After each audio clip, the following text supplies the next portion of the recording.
All right. Hi, everyone. Thank you very much for joining our session here at the e-commerce and digital marketing mentoring program for MSMEs.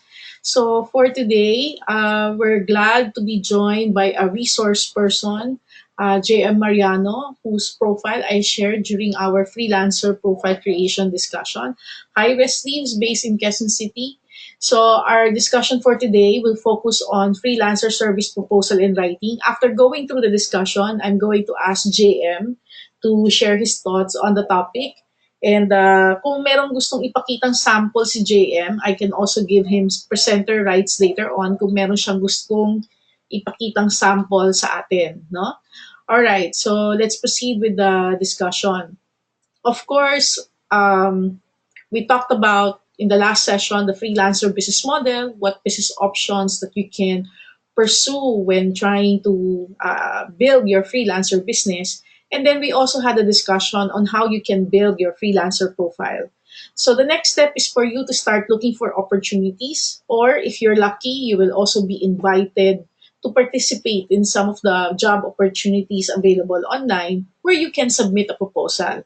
If you will take that from the online world to the offline world, it's like your friend on Facebook telling you na, uy, kailangan namin ng tulong para i-manage yung aming Facebook page. Would you like to submit a proposal? So the question there is, are you ready to submit a proposal? So there are three parang common suggestions by experts insofar as submitting proposals for project opportunities. The first one would be to customize the proposal because ideally, when during the phase when you are creating your freelancer profile, you've already itemized what kind of services are you offering, and ideally at that time also you should have created some sort of a package already, although you're not necessarily presenting them to the public, but at least you already know what services you can offer and how much are you going to charge for it. And this pricing reference and service reference, you can utilize them whenever you want to submit a proposal. Now, normally you want to customize the proposal rather than submitting anything generic because you want to make the reader or the prospective client feel that you gave importance to what their project is all about and did your effort of customizing the requirements rather than something na canned proposal lang. Depending on the project as well, you want to showcase what relevant experience you have that makes you the most qualified person. And you can also suggest an interview if you are going to deal with a client who is based overseas. In the Philippines, if you are based local, most likely you would have a meeting, one meeting, and then that's it, no? And proceed with the project. Medyo alangan ako kapag yung client humihingi ng maraming meeting tapos mababa naman ang budget, baka mamaya yung binayad sa'yo maubos lang sa pamasahe, no? So, kaya kailangan very, very clear ka sa mga ganyan. Kaya sa akin, usually, sinasuggest ko sa mga nagiging students ko na what if mura lang daw yung chinarge niya sa project pero yung client niya hingi lagi ng hingi ng meeting, then sabi ko, pag ganon, sama mo sa proposal mo na based on your proposal, you can only accommodate one meeting. And any subsequent meetings, charge ka na ng fee to cover for your transportation, among other things. Kasi hindi naman talaga siya part ng cost mo when you did your costing. So I guess it depends on the situation and the potential of this prospective client. How far would you go insofar as investing is concerned? In customizing your proposal, it is traditional that you begin with a warm professional greeting and explain how you can complete a project based on what you know. And you can also ask questions for clarity. You can decide whether to ask the questions within the proposal itself or you arrange for an online interview or a phone call or a Facebook chat or Skype or a face-to-face meeting to further clarify the requirements. So here's an example. For example, let's say I have a scenario where somebody is offering me to participate in an e-learning project. So I would say that, dear prospect, I am thankful for this opportunity to submit a proposal for your e-learning project. So most likely we had a phone conversation already or a Facebook chat, and this is more or less to formalize what was discussed. I would emphasize my experience. So I could say that I've been building and running e-learning projects since 2003. Based from my experience, I can help you with the following. So more or less, the steps that I take in building an e-learning project, I detailed it here. Maybe the person is only asking for help insofar as building the modules are concerned, but I would like to submit a proactive proposal showing my knowledge on the entire cycle so that if this person would like to work with me not only for the building of the modules but also for the entire cycle, at least I am already expressing that I'm interested and I'm open to work on that level of collaboration. So I indicated here, identify your target audience and buyer persona, your unique value proposition, branding for your e-learning project, the content plan, which includes the courses, the modules, the lessons, and the tasks, technology options to be used and finalized, content build up, again, the courses, the modules, the lessons, and the tasks, landing page for e-learning program signups, develop the digital marketing campaign for the e-learning program, roll out the digital marketing campaign for the e-learning program, facilitate the student interaction, and monitor student performance. Some of my sample projects include, and then I will include the sample projects. And instead of indicating a specific price, what is often suggested is that you give a range.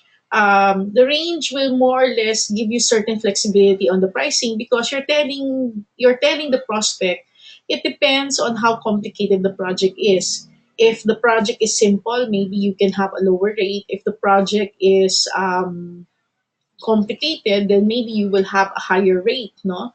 Depending on your requirements and project timeline, I can also hire freelancers who can get involved in the project. In this scenario, my services will focus more as a project coordinator because there are always two scenarios. Well, there are several possibilities, but in this case, I am presenting two possibilities whether I am doing the work myself or I'm going to get team members who can work with me, where in the process, I'm just going to manage the project.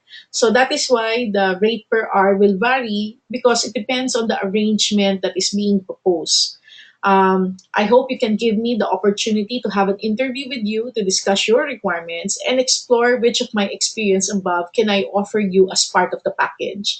So because normally during the first conversation or maybe based on the project brief that was presented, maybe it's a little bit generic or maybe the task is too limited.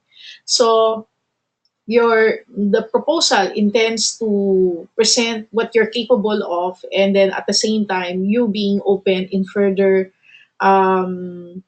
exploring the requirements. Although if you are sending a proposal through Upwork or through freelancer.com, maybe the client would have indicated the specific number of hours already or maybe wanted to have an overall project price. So if that is the scenario, then of course you can put in the details of the overall project price based on your initial appreciation of the requirements.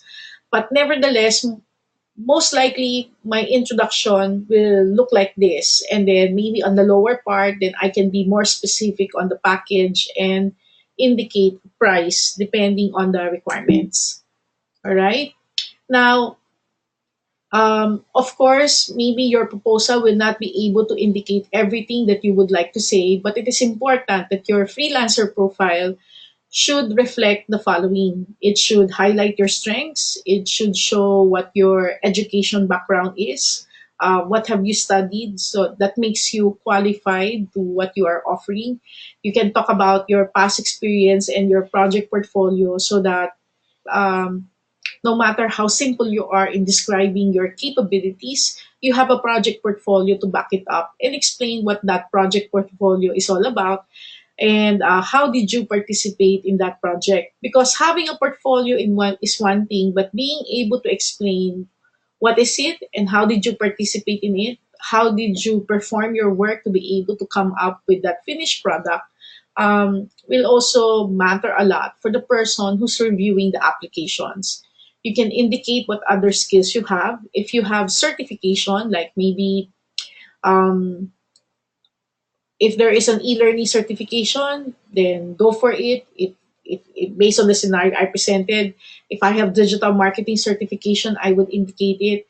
If I have other credentials, like maybe I am partner with a university, then I would indicate that as well. So to demonstrate credibility in being able to perform the project. The good thing about more or less highlighting a process or showing a process is it's it's also a matter for you to communicate what your potential is, and being able to show also to the client that I have more or less an anticipation of what you may need to make this project successful. So so you're trying to communicate right away that I know the steps that you're going to take. More or less, I am aware of the steps that you're going to take, and that is why I am listing the following. All right. So the next thing that you need to consider is how much will you charge. Although earlier I gave an indication already of how much you will charge, but there are many things that you need to consider when thinking about the charging of your services. Of course, the common practice is that you observe what other people are offering and how much are they charging, because more or less that is an indication of your market competition. But other things that you need to consider will also be your monthly budget and cost. Like, for example, maybe you want to charge $5 per hour, but if you don't have internet right now, then maybe even if you charge $5 per hour, it's not going to work out for you. So you need to think about the arrangement. I know this is a bad example, pero siguro dahil napanood ko siya recently. I'm not sure how many of you got the chance to watch Breaking Bad, yung palabas sa Netflix. I remember this particular episode where the lead characters, si Walter White, at saka yung kasama niya, were dealing with this guy. His name is Tuco. For their first deal, they were short in the deal, and initially they committed like £2. And then, galit na galit yung contractor kasi pinangakuan nila ng £2, and then ang dineliver lang nila is less than 0.5. And then Walter White said, why don't you give me all your money, and I will work on it, and even deliver more. So technically, it's like asking the client to fund ahead what he needs to build, no? So sometimes that is a demonstration of creativity on the part of the service provider.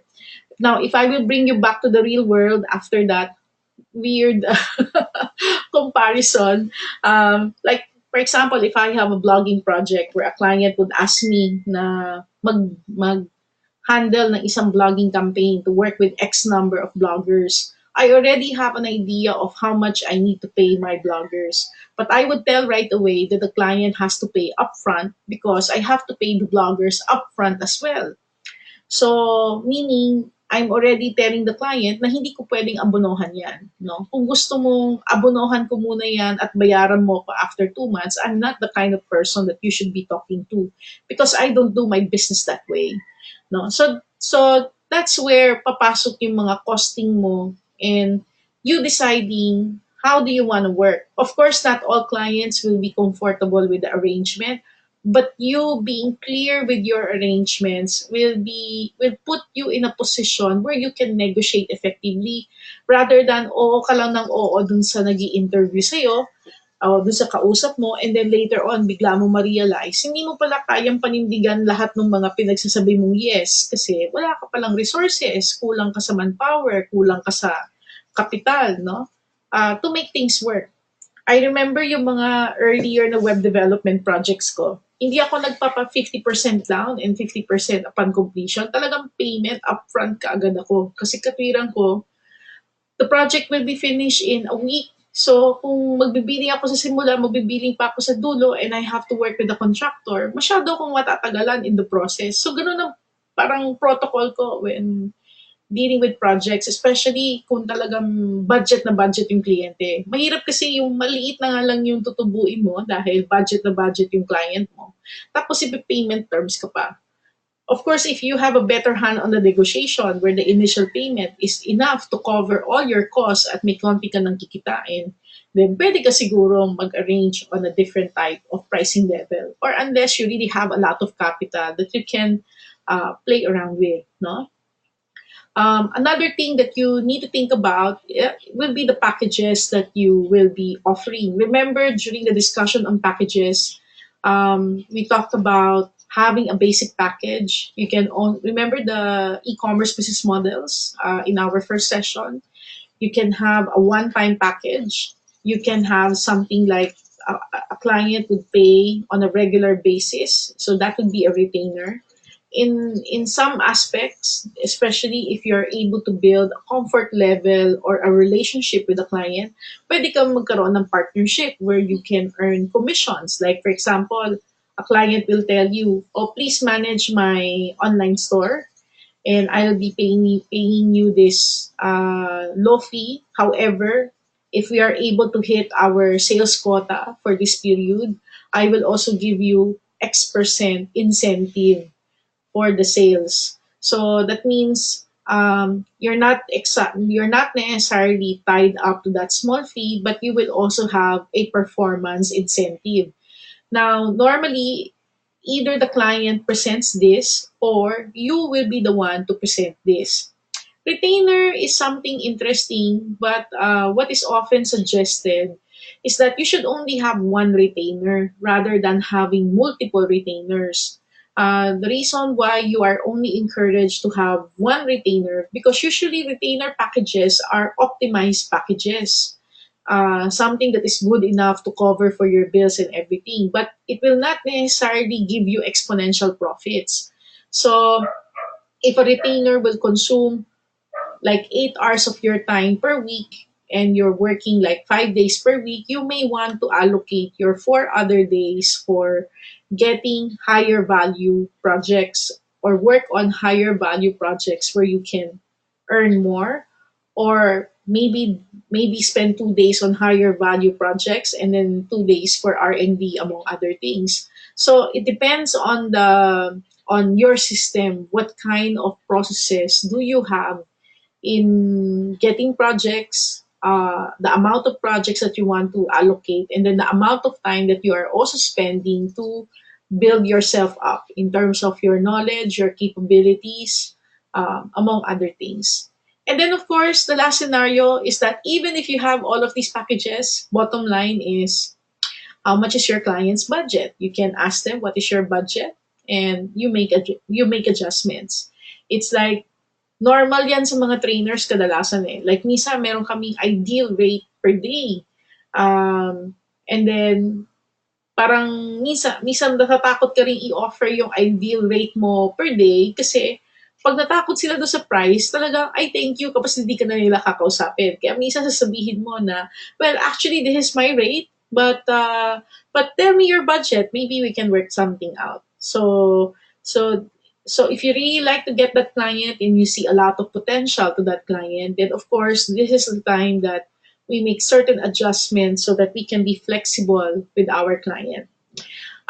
If things are progressing with the discussion, you normally want to cover these items also in with the discussion on pricing, including what are your authorized hours.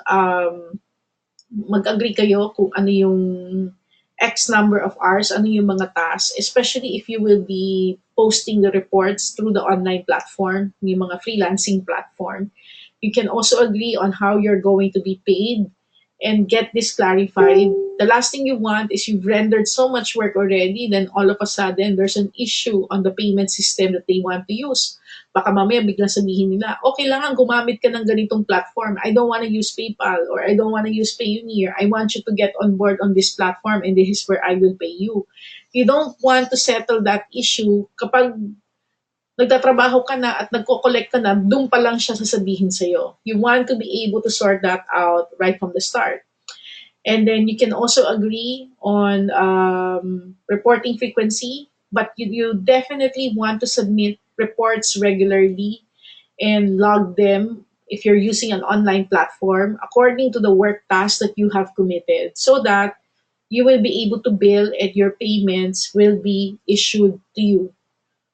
So, are you okay for an interview? We're not gonna discuss the interview today. We're gonna discuss this tomorrow. But for now, I would like to ask JM to unmute his microphone, and perhaps he would like to add further dun sa ating napag-usapan. JM, would you like to add your insights? And of course, for while waiting for JM to turn on his microphone, you can check out JM's Upwork profile for more information about him. JM, are you there? Yes, I'm here. Okay, JM, maybe before we start, maybe you can introduce yourself to everyone, yung iyong freelancer adventures. Yes. Hello, everyone. So, thanks, Ma'am Janet, no, for inviting me here. It's such an honor. Janet and I met many years ago, actually, and yung only in 2015 when we finally get to work together when I took her e-commerce professional course program, and finally in 2016, I finally graduated. I've been in the freelancing business for more than 10 years. Nag-start ako ng 2004. But I was just doing, a little bit of freelancing here and there. I took a leap of faith and worked full time only in 2010. So I barely am working online full time for around 8 years now. But before I did, in 2009, I began my career in Upwork. I was introduced in Upwork by one of the sister of my friend, and started taking projects there, and it continued until today. Although I also accept work outside Upwork. No, I don't take. It's against the terms of service of Upwork to take your projects from Upwork outside, no, to outside. So you cannot do that. So I don't do that because I have a big agency there. So when I get projects as well in LinkedIn. People contact me in LinkedIn, and if I take projects from LinkedIn or in any other source or marketplaces, I just keep them there. So I saw the opportunity to organize actually in 2009. I mean, in 2010, I began my career as a freelancer. I was just working alone, but through the years, I saw the opportunity to organize, to manage, and work with teams because one of my clients wanted me to manage his group of VAs back then. So I got an idea on how to. I was able to hone my skills in managing virtual teams, virtual professionals, and it continued from there. So I set up my own agency in Upwork. It's called VPro, and started forming teams and offered services na meron yung mga skills na meron yung mga kasama ko. For example, I have people who do Excel, yung mga advanced Excel stuff, WordPress, Shopify, a little bit of web development, accounting and bookkeeping, and so on. So I started offering these services to my existing clients. So little by little, I noticed that I'm beginning to transition into talent acquisition and HR work, which is weird because it's something that I find really least interesting back then or back in the days. Perhaps siguro, as you grow old, you realize that your individuality and your career and your interest becomes fluid, no? You could be interested in this now, and then later on, it's going to be quite different. So it's a never-ending process of personal reinvention. So the topic I'm going to cover today actually are writing proposal for project opportunities and pricing of services. So writing proposals.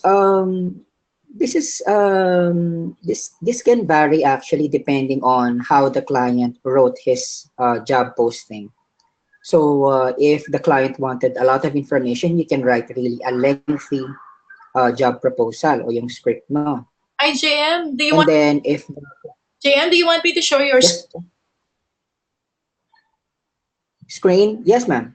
Okay, let me Show show. my screen. Yeah, okay. Let me show your screen para kung meron kang gustong ipakita. All right? Okay, sige ma'am. Main screen, show my screen. Show my cursor. Okay. Can you see it now? Yes, we can see it now. So please go ahead.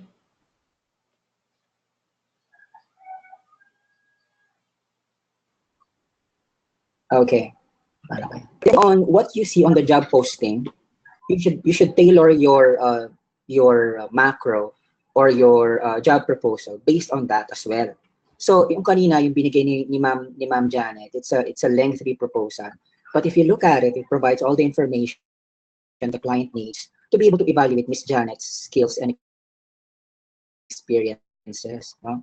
So depende talaga yan. But for me, what the trend that I see right now is that clients need less words when it comes to job proposal because let's let's be honest, nobody wants to read a lot, these days. So people don't have time. So if you so the first two sentences should be able to capture the client's interest. So in here, let me show you. In here, dalawang klaseng job proposal yung ginawa ko. So the one is a bit lengthy, and the other one is a bit short. No, these job proposals are just okay. But if you come to look at this one, it is more succinct. It is not lengthy. No, it's rather short, but it provides information about what the clients needs to know about you. No, so dito in this first two sentences, it provides the client that, I mean, the kind of skills you have, and then dito your interest, and then yung panghuli na sentences is you giving the client the idea that you want to move further with the application, and that if he's interested in getting in touch with you, that you're open to interviews. So there's no right or wrong job proposals. It's just that my unsolicited advice is that you have to read the job posting and answer all of the questions the client raised in the job posting. Sometimes the job posting does not have questions, but you should be able to tailor what you write there in your job proposal, kind of mm, mm, answering all of the client's needs, no, beforehand. So ganyan siya. Wait lang. Pricing of services. So this one is a little bit tricky actually, no? Because it's tricky because negotiating your rate is always challenging. Alam naman natin yan. It's always nerve-wracking. When a client asks you how much you should be charging for a specific service, for novices, usually ang hirap niya sabihin. So most of the time, you would parang provide a lower rate kasi nga sometimes, let's be honest, if you need money, you become a bit desperate, no? Lalo na kapag bago ka pa lang, because you want to establish your career, you want to improve your profile in marketplaces that you joined in, for example, in Upwork or Freelancer.com or in any other job marketplaces, no? You are desperate for catching attention, for getting projects, so that's normal, no? But for me, for a novice, no, and for those who wants to really improve their career online and be able to price their services well when asked by the client, marami kasing factors yan involved and to be considered. Unang-una yung age mo. For the most part, clients would check on your age kasi how old you are. Of course, they will not ask, no. But if they talk to you and then ask you your professional experience and all, and then you tell them that you just graduated, of course, most of the time they won't give you a higher rate, no.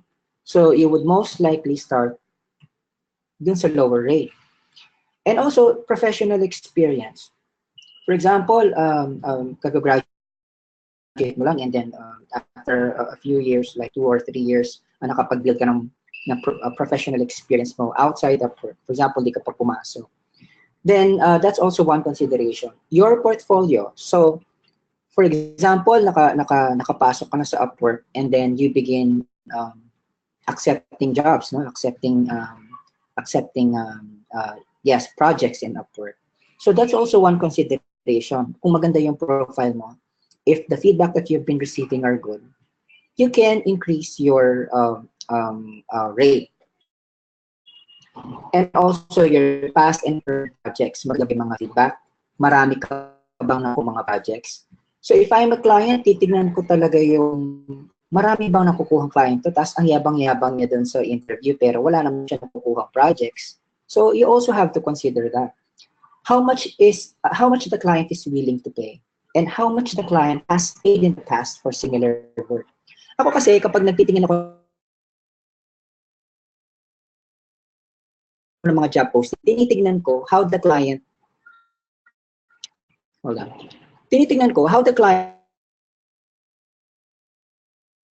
is paying current and past project.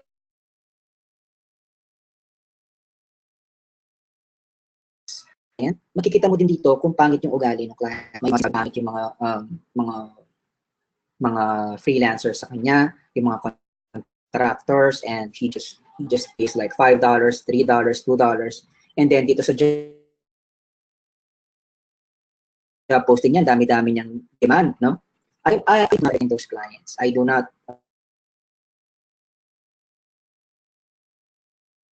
apply to their job posting. I do not deal with them most of the time. So if they're an asshole, they will be an asshole forever. So, of course, hindi lang yun yung tinitingnan. So how much the present market and the marketplace itself pay for such work. When I say present market, yung market as a whole, no? Sa buong Pilipinas, yung buong mundo. No? Magkano ba ang binabayad for example, for article writers? So if you offer article writing work ng say 500 words or less, yung kasi yung pamantayan today is 500 words or less. You should have your own rate in mind, no? So kung ang prevailing rate sa market is $10 for example, okay, $15 for example for an article writer of 500 words or less. Sa marketplace like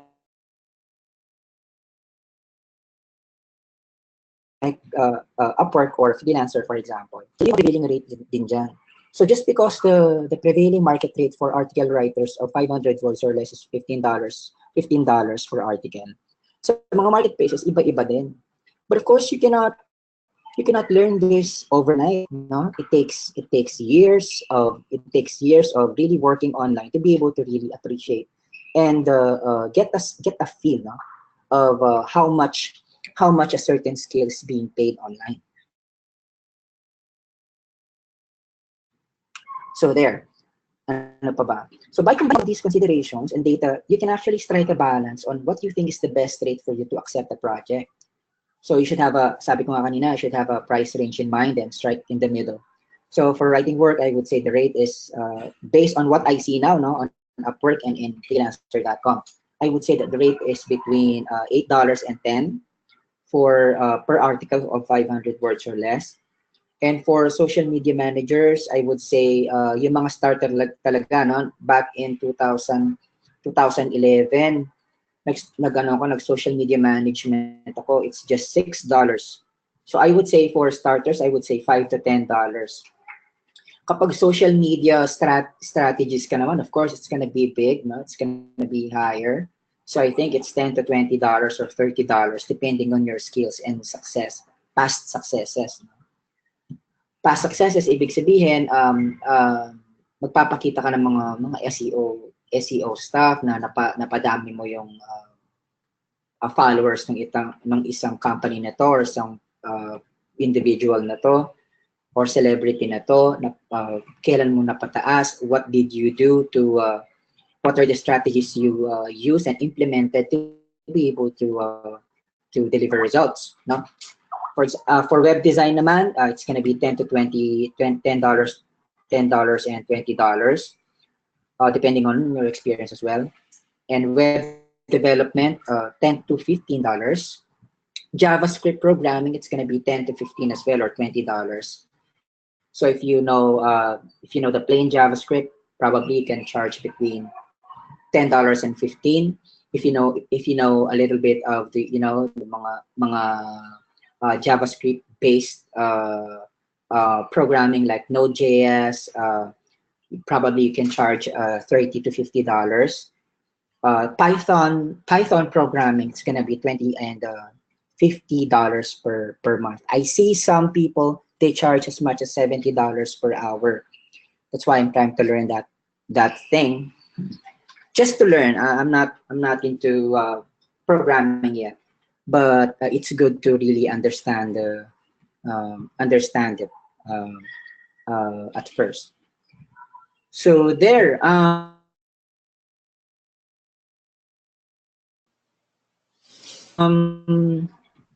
So ito yung example. I would check on this. I would check on the job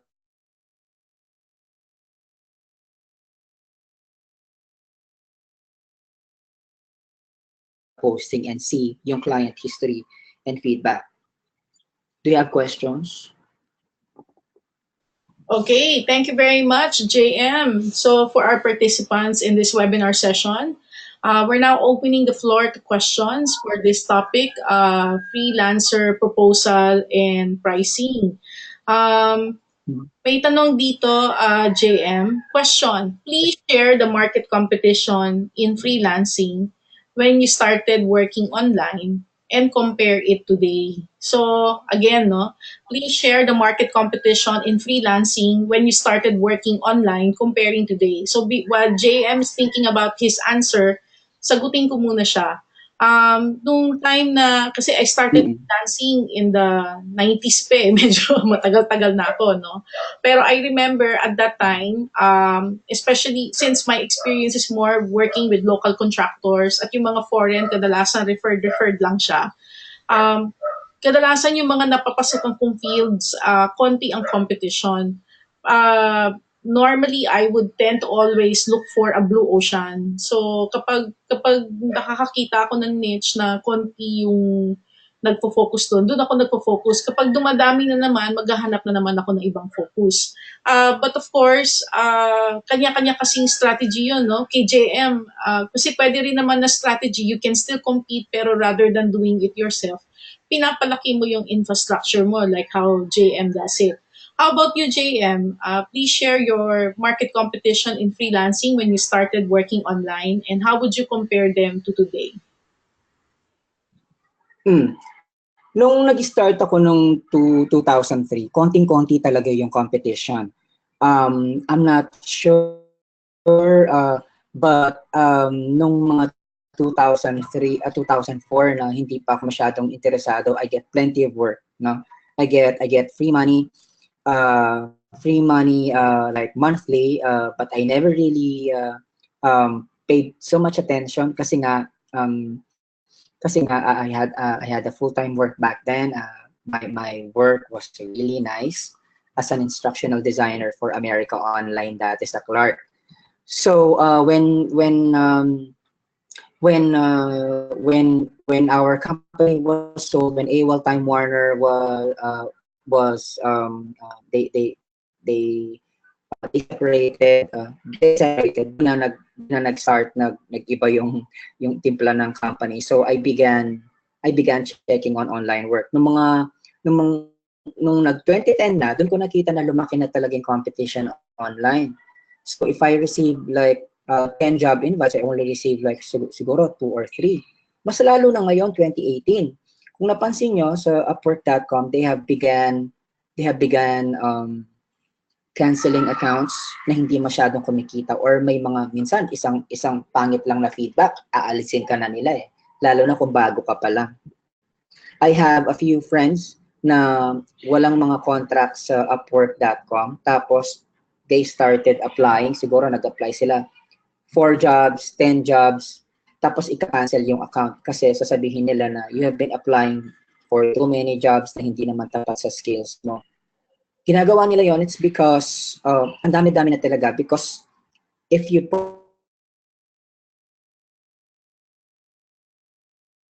post a simple job like transcription, data entry, 100, 300, 400 proposals. So if you're a client, how would you receive all those job proposals, no? So mahirap siya. Ako, I tried myself. I created a client account and I made some, test projects sa Upwork to see exactly what's happening. And that's what I saw. Magpo-post na ako ng sobrang easy na project. For example, data entry. I would receive 300, 400, 400 job proposals. So, yung ginagawa ng Upwork and freelancers as well, strategic naman siya and I understand why they are doing it. So if you're gonna ask me now, how is it? It's really tough. So, kukuha ka talaga ng blue ocean mo. Sabi nga ni Ma'am Janet, blue ocean meaning yung isang isang skill na halos ikaw lang talaga yung kayang gumawa.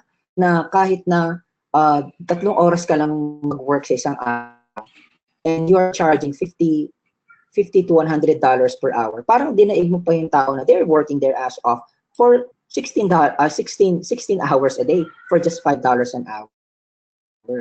So do you understand yung parang you need to be able to craft or to develop blue ocean on your career, diba? Although I'm not sure what my blue ocean is, but I benefit from being able to capitalize on my ability to negotiate with the client, to get jobs for to get work. I mean to get contractors for them. Um, their current need. So may mga enterprise clients kasi sa Upwork, for example, Bloomberg, for example, CNN, ganyan, mga malalaking companies, mga banks, they would go there and sasabihin nila, gusto lang nilang ng matranscribe or mga data entry work na ganyan na simple and they would need 10 people. I can provide those people. So meron akong mga pwedeng maibigay sa kanila. So even if I get like 20 pesos or 50 pesos per hour, no, as a commission from them, because I get to have maraming nagwo-work sa akin, no, and I get 50 pesos per hour, and then kung susumahin mo yan, malaki siya. So I get somehow you get a lot. So siguro yung I don't consider that as a blue ocean.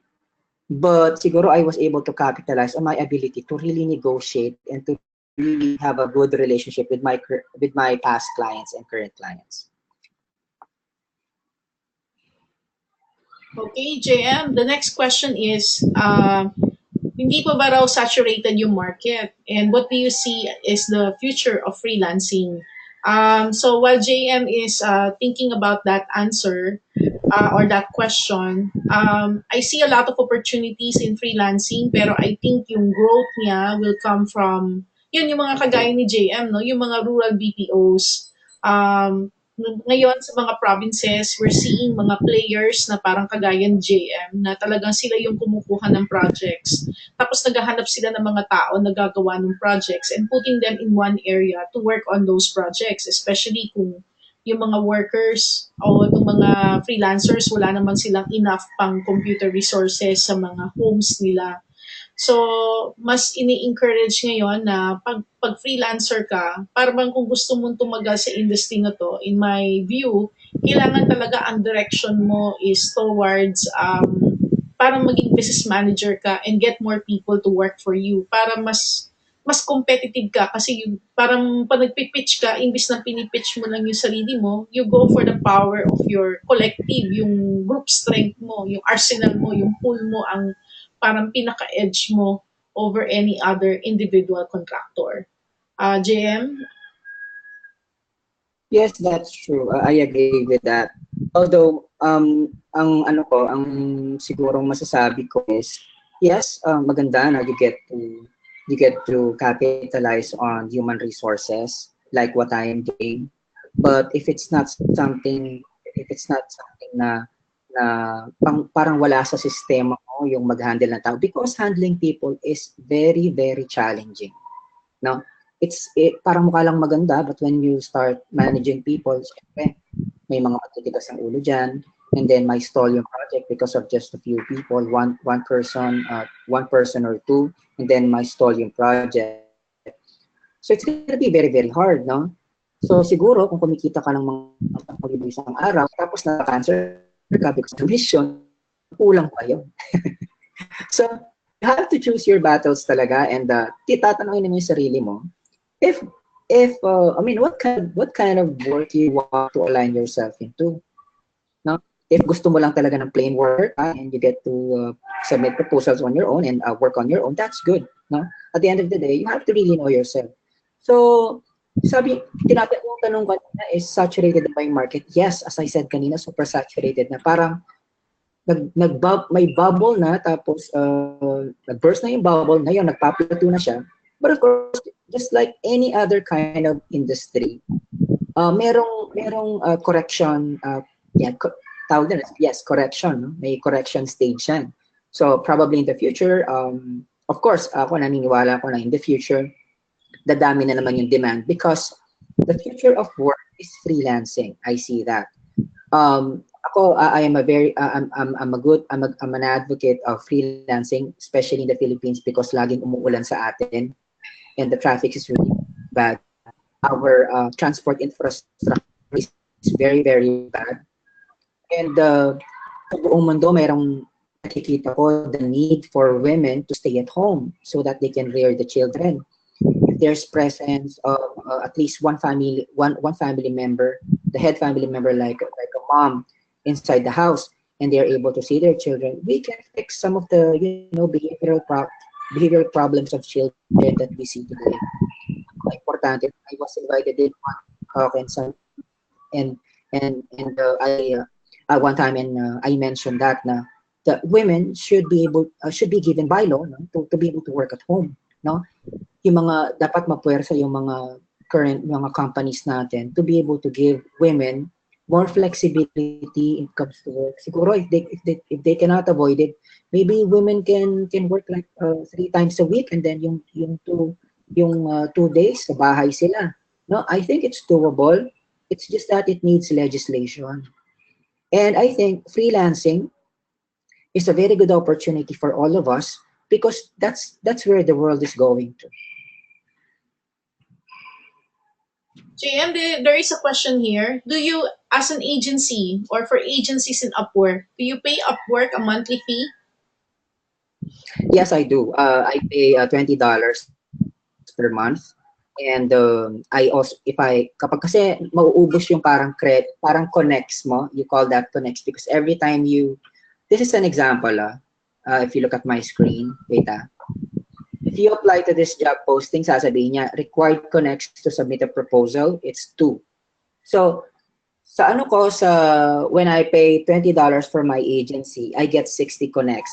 So, ang kada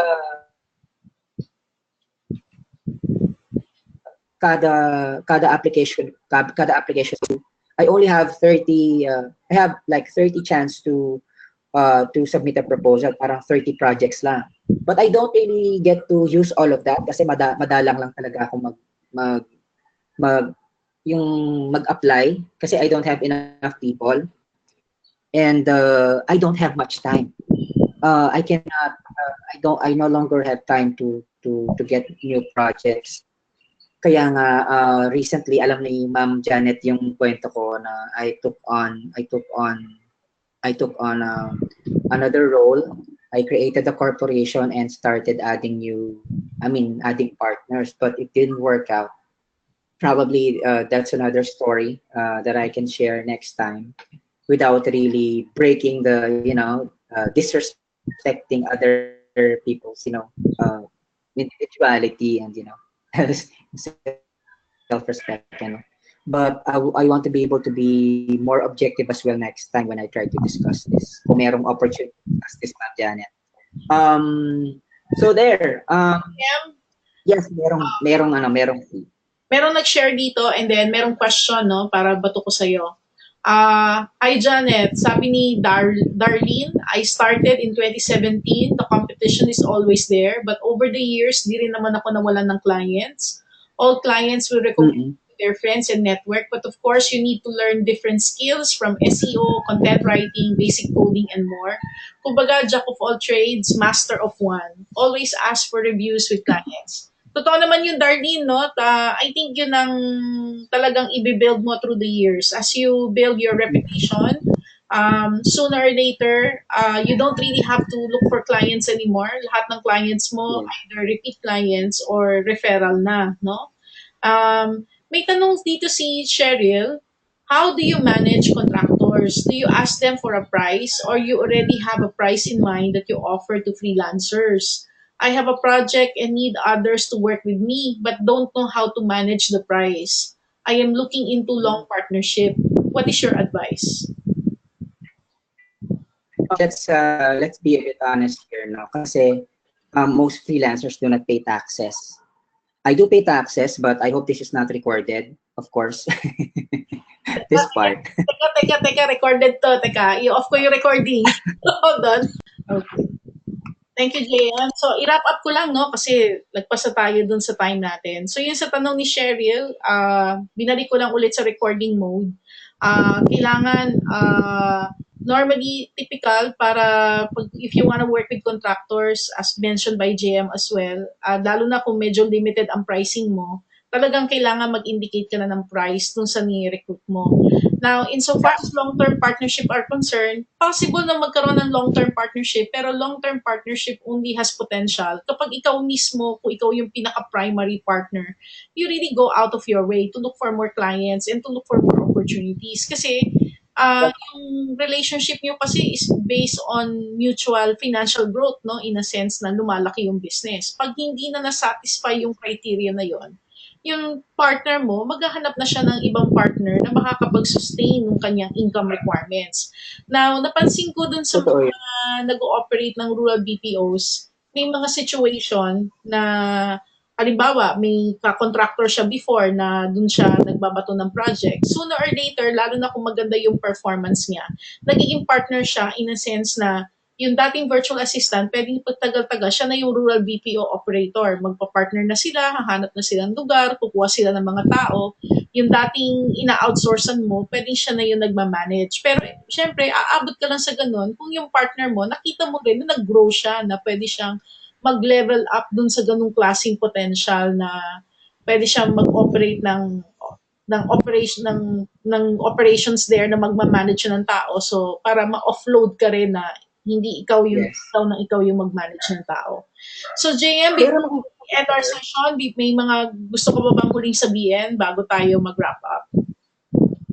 yes, ma'am. May gusto lang akong sabihin. Siguro, natanong kasi sa akin to when I had the talk.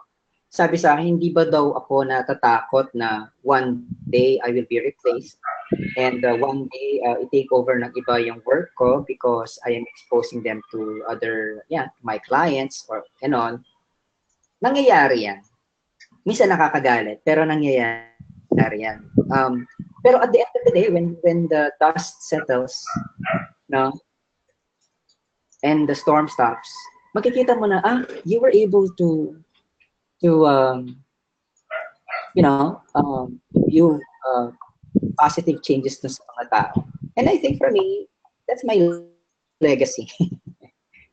And I'm happy to see them na they're growing. And ako, ang dami-dami kong mga freelancers with me na they have been working with me for almost 10 years na.